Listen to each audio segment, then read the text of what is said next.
देखिए, ये तो विधि विधाता का खेल है।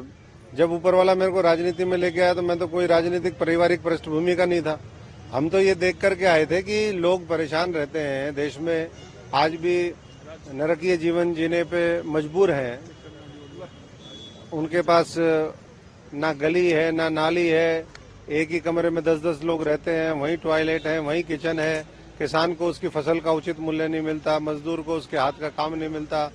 तो इन चीजों को देख करके राजनीति में आज से 3 दशक पहले मैं आया, तो ये सोच के तो नहीं आया था कि हमें क्या मिलना है क्या नहीं है।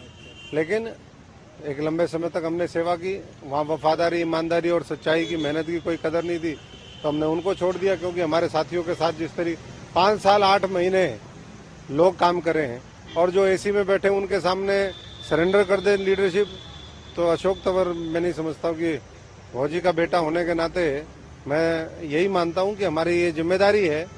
बाबा साहब का फॉलोअर होने के नाते उन्होंने कहा कि जहाँ अत्याचार होता हो तो वहाँ अत्याचार करने वाला से ज्यादा जो सहने वाला है वो बड़ा गुनाहगार होता है। तो इसलिए हमने फैसला किया, और बाकी भी हमें लगा था कि ईमानदार पार्टी, ढोंग पीटते थे लोग, ईमानदार ईमानदार ईमानदार, कट्टर ईमानदार, और देखे तो कट्टर बेईमान निकले। उन्होंने मुखौटे पहने हुए हैं, उनके मुखौटे उधेड़ने का काम जनता भी करेगी और हम भी करेंगे। प्राण प्रतिष्ठान का विरोध भी कर रहे हैं वो लोग कहीं ना कहीं। बिल्कुल, मैं आपको कहना चाहूंगा, जिन्होंने गंदे कांड किए वो कह रहे सुंदर कांड करेंगे। गंदे कांड के बाद सुंदर कांड का अधिकार किसने दिया उनको? मुंह में राम और बगल में छुरी। पूरे दिल्ली खत्म कर दी, पूरी दिल्ली लूट के खा गए। अभी और दूसरे प्रदेशों की तरफ है, हरियाणा को उसके हक का पानी नहीं देते।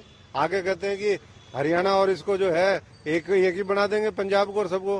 अरे भाई, हरियाणा के लोगों का अपना वो है। आज 66 के बाद 57-58 साल से हम लोग संघर्ष कर रहे हैं आने वाले समय में इन चीजों के लिए।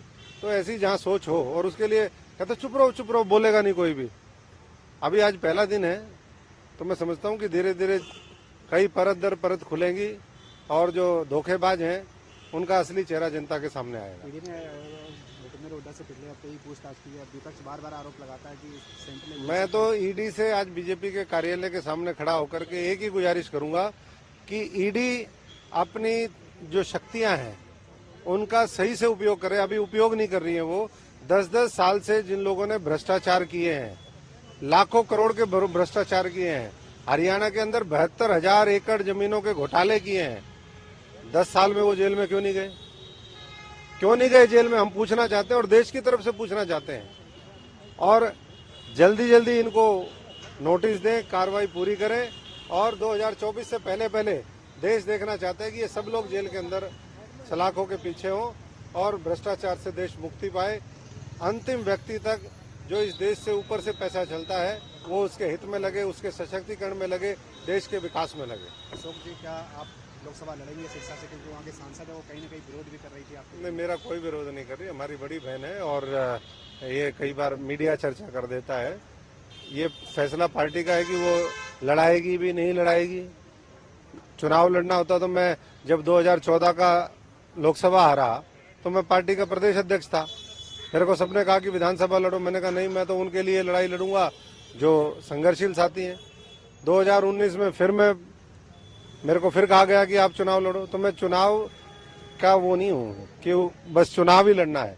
हमारा ये है कि काम करें, काम करने का मौका मिले, और इस देश में योग्यता के आधार पर हर व्यक्ति उसकी जो सोशियो इकोनॉमिक जो भी स्थिति है उसको आज उठाने के लिए जो प्रयास चल रहे हैं केंद्र की सरकार की तरफ से, एनडीए और नरेंद्र मोदी जी की तरफ से, वो उन तक लाभ पहुंचे। धन्यवाद।